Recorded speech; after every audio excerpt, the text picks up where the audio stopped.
أعوذ بالله من الشيطان الرجيم. بسم الله الرحمن الرحيم. الحمد لله نحمده ونستعينه ونستغفره.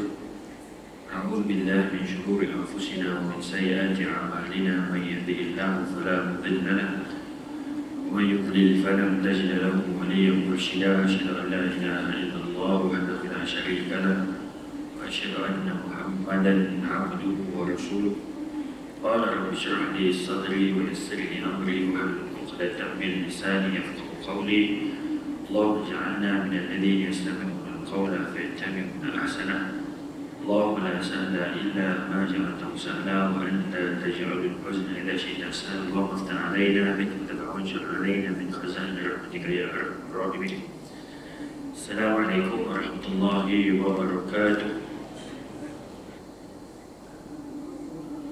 Pada Fadil Tuan Imam, Tuan Bilal, seterusnya Tuan Nadir Masjid, serta seluruh barisan pimpinan Masjid Al-Mujahidin, ibu-ibu, ayah, tuan-tuan, puan-puan yang dirahmati Allah sekalian. Alhamdulillah, syukur kepada Allah SWT pada pagi ini kita dipertemukan dalam satu majlis ilmu, insya-Allah tidak lain dan tidak bukan dengan niat i'tikaf. Kita sertakan duduknya kita pada pagi ini adalah untuk mengulang kaji semula pelajaran-pelajaran, mungkin benda-benda yang kita dah ambil dan lama kita tinggalkan, dan hari ini kita nak ulang kaji semula. Moga ikhtiar dan duduknya kita di sini pada hari ini akan mendapat keridhaan serta keberkatan daripada Allah SWT. Amin. Tuan-tuan, puan-puan, ibu ayah yang dirahmati Allah sekalian, kita berada dalam bulan Sya'ban. Beberapa hari lagi kita akan menghadapi bulan Ramadan, dan kita berdoa juga kepada Allah SWT moga Allah kurniakan kepada kita kesihatan, Allah kurniakan kepada kita persediaan untuk menghadapi ujian serta mihnah di bulan Ramadan. Tak akan timbul tak lama lagi, kerana bulan Ramadan ini adalah ujian sebenar yang berlaku sepanjang 11 bulan. Maknanya dalam kalau belajar exam lah ujungnya, itu juga lebih kurang lah macam Ramadan. 11 bulan apa yang kita buat, itulah yang akan kita bekalkan untuk kita menghadapi bulan Ramadan.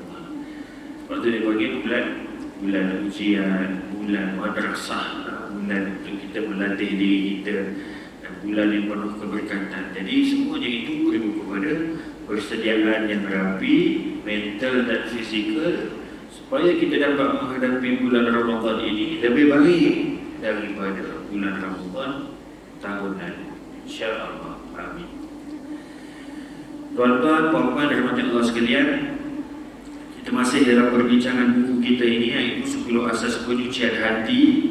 Dan buku ini merupakan sebahagian daripada kitab 40 Asas dalam Agama, karya Al-Imam Hujjatul Islam Abu Hamid Al-Ghazali yang meninggal pada tahun 505 Hijrah.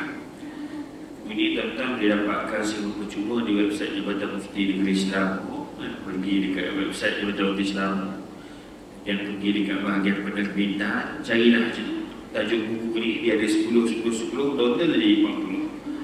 Cumanya perbincangan kita adalah 10 asas penyucian hati, iaitu ataupun 10 asas sifat 10 sifat-sifat mazmumah.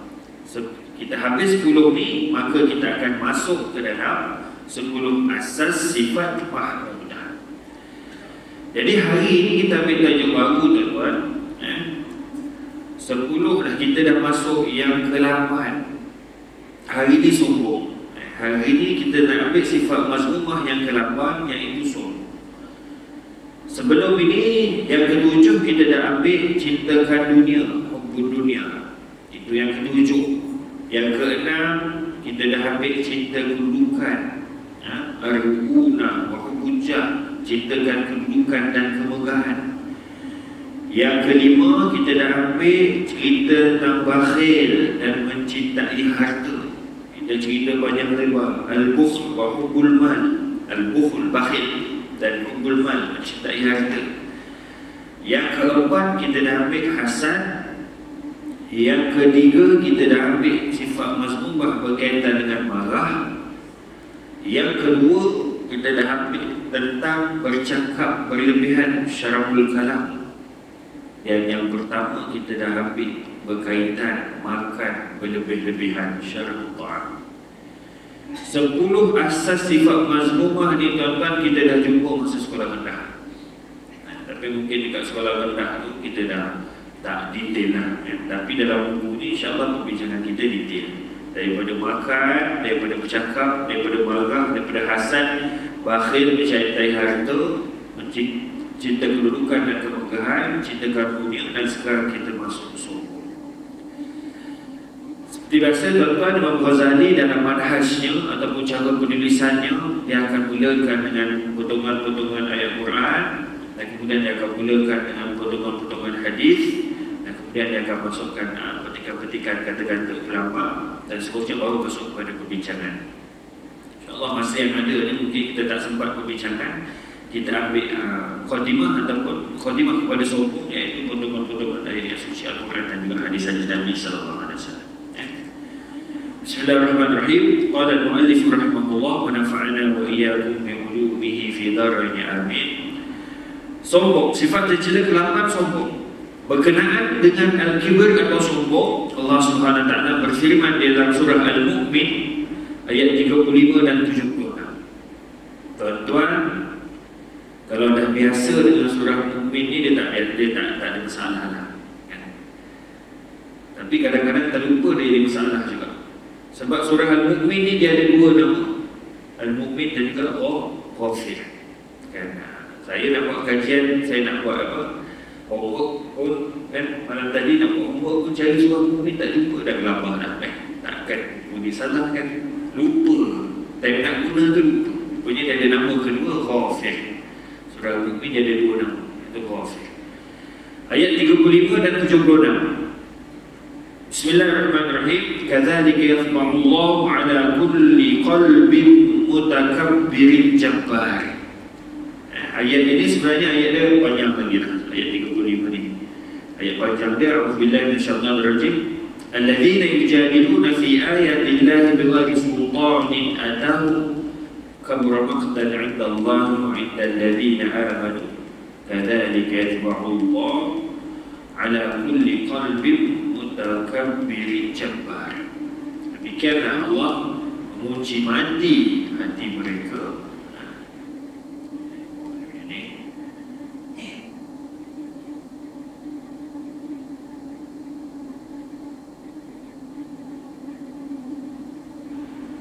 Dan begitulah, yaitu orang-orang yang membantah mengenai maksud ayat-ayat Allah dengan tidak ada sebarang bukti yang sampai kepada mereka dari pihak yang diakui benarnya, maka bantahan yang demikian besar kebenciannya dan kemurkaannya di sisi hukum Allah dan di sisi bawaan orang-orang yang beriman.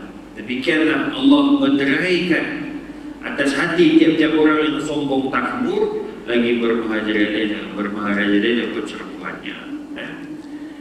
Maknanya ayat ini sedikit, bila Allah turunkan ayat ini, sebenarnya Allah turunkan kepada orang-orang yang mempertikaikan, yang membantah, yang tak nak menerima ayat-ayat yang disampaikan oleh Nabi, yang ayat itu turunnya daripada Allah Subhanahu wa taala. Allah turunkan ayat kepada Nabi Muhammad SAW dengan perantara Jibril, tapi ada kaum yang membantah, menolak, dan seterusnya tak menerima apa yang disampaikan oleh Nabi SAW. Jadi orang-orang ini Allah menderaikan hati mereka dan Allah gulungkan, Allah masukkan mereka ini bersama dengan orang-orang yang sombong takbur. Inilah kemuncak kesombongan. Kemuncak kesombongan dalam ayat ini nak beritahu bahawa sombong dan takburnya dia menolak kebenaran disampaikan oleh Nabi SAW. Al-Quran ini merupakan salah satu daripada sifat iman. ataupun kita kata rukun iman yang wajib kita terima ini. Dan jadi tidak ada satu pun ayat pun yang boleh kita tolak. Memang tak boleh lah kita kata rukun iman. Tolak satu ayat saja, boleh terbatal keislaman. Jadi ini yang dibawakan dalam ayat ini, dalam surah Mukmin ayat 35 ini. Allah golongkan mereka yang menolak kebenaran ini, yang menolak ayat-ayat yang disampaikan oleh Nabi SAW kepada mereka ini. Allah masukkan mereka ini di dalam golongan-golongan yang sombong. Jadi kita dah ada dah. Kita tak masuk pembicaraan lagi tuan-tuan. Kita masuk ayat-ayat ni dulu. Ayat-ayat yang Allah tunjukkan dalam cerita berkaitan dengan sombong yang dibawakan oleh Imam Ghazali ini. Jadi salah satu tanda orang bersombong ialah dia menolak kebenaran. Kan? Bila dia menolak kebenaran, benda itu betul, tapi dia menolak, maka kat situ ada putih-putih kesombongan ataupun ciri-ciri kesombongan pada orang tersebut. Dalam ayat seterusnya, ayat ke-76, surah yang sama, surah Mukmin atau surah Ghafir, fabi'sa mathwal mutakabbirin, Allah sebut, maka seburuk tempat bagi orang-orang yang sombong takbur, iaitu neraka Jahannam. Seburuk tempat. Apa lagi tempat yang buruk tuan-tuan? Neraka Jahannam lah, kan? Kalau kita katalah tempat yang paling tak best untuk kita pergi kat dunia tu pun dia masih dekat dunia, kan? Tak ada masalah lah boleh pergi pun, kan? Ambil iktibar, tengok, kan? Tapi seburuk tempat untuk kita pergi di akhirat nanti adalah neraka Jahannam. Begitu dengan package lah, package tu dengan sisaannya sekali. Dalam satu hadis kursi, firman Allah SWT, al-kibriya'u ridai wal-'azamatu izari faman naza'ani fihima qasamtu. Keagungan adalah selendangku. Keagungan yang kibriya ini, ya. Keagungan kibriya, kemudian kesombongan wal-'azamatu izari. Kalau ikut terjemahan dekat sini, kesombongan adalah jubah. Sesiapa sahaja yang menyaingiku, faman naza'ani, siapa sahaja yang menyaingiku dengan kedua-dua sifat itu, maka aku akan memusuhinya. Jadi nak bagi tahu apa dalam hadis kursi ni, dua sifat ini, iaitu sifat agung dan sifat sombong, adalah milik Allah Subhanahu wa Ta'ala. Ya. Jadi kita dalam nak mengangkat seseorang itu, jangan terlalu mengagung-agungkan dia. Kerana mengagungkan itu merupakan salah satu sifat ataupun milik Allah Subhanahu wa Ta'ala yang perlu kita berhati-hati. Sombong tak boleh dah tuan-tuan. Sombong lagi dah tak boleh. Salah satu tanda dia, kita menolak kebenaran itu adalah tanda sombong. Kadang-kadang banyak benda betul yang kita tak boleh nak terima. Tak boleh nak terima, kita kena terima juga macam mana pun. Tetapi bila kita tak terima, kita membantah dan kita melawan, dia lain pula. Kan? Diterimalah kebenaran itu. Nabi bersabda, la yadkhulul jannata man kana fi qalbi mithqal dzarratin min kibr. Tidak akan masuk syurga orang yang di dalam hatinya ada kesombongan sebesar zarah ataupun atom.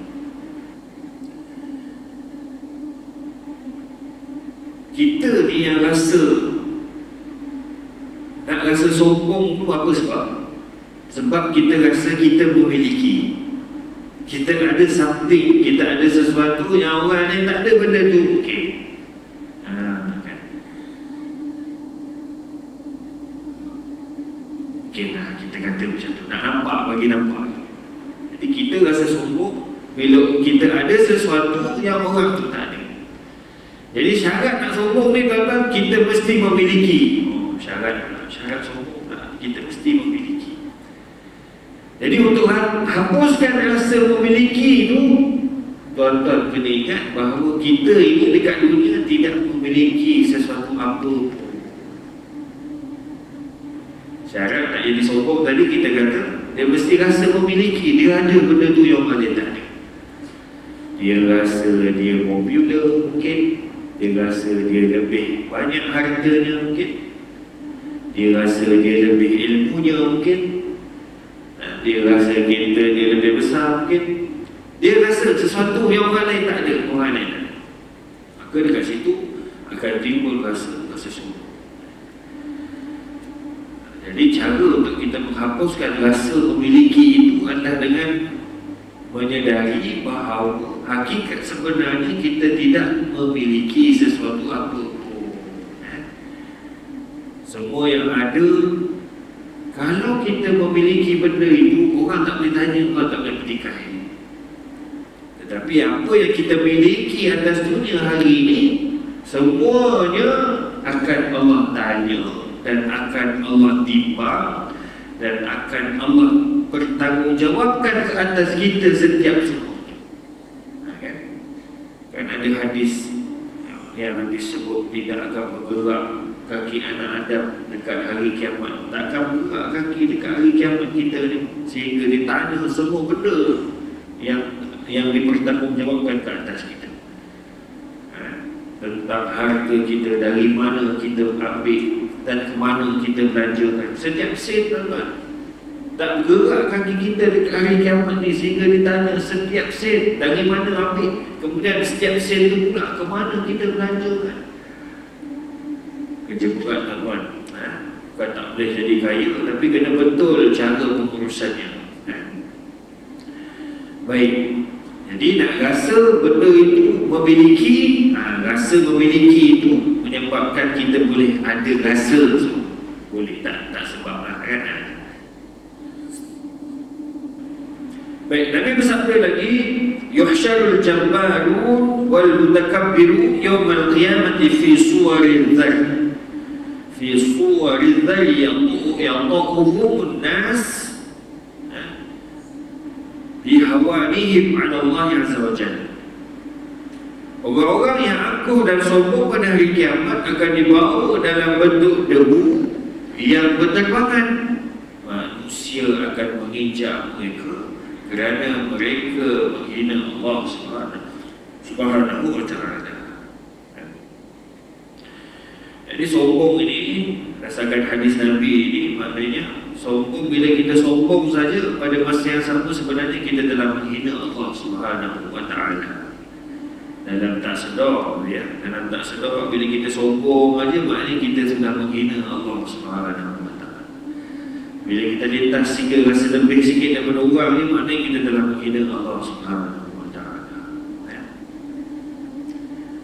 Nabi bersabda kepada Bilal, inna fi jahannam wadiyan, sesungguhnya di dalam neraka Jahannam itu ada satu lembah. Terdapat satu lembah, yuqalu lahu Habhab, yang dipanggil lembah itu Habhab. Haqqan 'ala Allah an yuskinahu kull jabbar, hak Allah untuk menempatkan orang-orang yang angkuh di sana.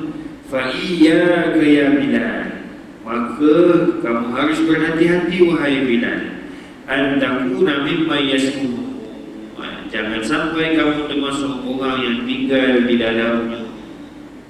Ada lembah yang bernama Habhab di dalam neraka. Jadi tempat yang sudah pun confirm untuk orang-orang yang ada rasa sombong dalam hatinya. Dan Nabi mengingatkan Bilal. Jadi bila Nabi mengingatkan Bilal, itu bukan Bilal saja. Jadi itu untuk semua kita, umat Islam, umat Nabi Muhammad SAW. Nabi berdoa, Allahumma inni a'udzubika min nafhatil kibriyai. Ya Allah, aku berlindung kepadamu dari dengusan. Dari nafkhah ni hembusan, dengusan kesombongan. Jadi memanglah Nabi sudah pun berdoa supaya doa ini juga kita boleh tambah dalam doa kita minta dijauhkan itu. Dan salah satu benda yang kita nak minta dijauhkan ini adalah nafkhatil kibriya, ataupun hembusan kesombongan. Sombong ni dia datang tak sedar lah. Kadang-kadang rasa itu lintasan aja kan.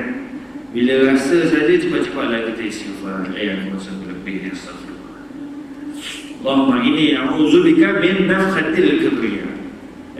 Dan banyaklah doa yang kita hafal. Allahumma inni a'udzubika, Allahumma inni a'udzubika minal jubni wal bukhul, daripada rasa takut, daripada rasa bakhil, daripada kemalasan. Kita tambah satu lagi, min nafkhatil kibriya, daripada hembusan kesombongan. Nabi bersabda lagi, la yanzurullahu ta'ala ila man jarra thabahu khuyala. Allah Subhanahu wa ta'ala tidak akan memandang orang-orang yang melabuhkan pakaiannya kerana sombong. Labuhkan pakaian pun boleh sombong. Pakai baju pun boleh jadi sombong. Nak bagi tahu ni, hadis Nabi gambarkan. Pakai baju pun boleh jadi sombong. Rasa, ada rasa. Jadi rasa tu yang kita nak kawal. Sebab tu bila kita masuk yang sebelum-sebelum ni, nanti kita akan masuk dalam 10 sifat mahmudah. Nanti salah satunya zuhud. Zuhud itu untuk melatih kita, melatih rasa hati kita. Kita nak kawal dia, kita nak train dia supaya jangan muncul rasa-rasa kan? Pakai selipar pun boleh sombong, tuan-tuan. Selipar. Tapi kalau ada selipar sampai harga 200-300, oh tak sombong dia berjalan. Hati sombong tu letaknya di hati, bukan pada harta, bukan pada benda yang kita ada, tapi dia pada hati. Jadi dalam zuhud tu, akhirnya dalam zuhud itu, cara para ulama dulu ataupun para ahli sufi untuk membersihkan diri dia daripada rasa itu, dalam cerita, dalam pembahasan sifat mahmudah yang akan kita masuk, sifat mahmudah zuhud tadi tu, akhirnya mereka pakai baju yang sangat biasa, yang akhirnya yang kita terjemahkan, biasa kita tengok dalam TV yang campur-campur, tampal sana, tampal sini, tampal lubang, dia tak beli baru, dia tampal. Tapi itu tidak menjamin dia daripada sifat sombong. Dia pakai baju tampal-tampal, tapi dalam dia pakai baju ni, dalam hati dia nak orang puji dia, nak orang panggil dia sebagai zuhud wa zahid. Dia ni orang yang zuhud. Zuhud ni orang yang zuhud, dia panggil zahid dalam bahasa Arab. Wa zahid, dia ni orang yang zuhud. Akhirnya hilang juga dia punya jis dia.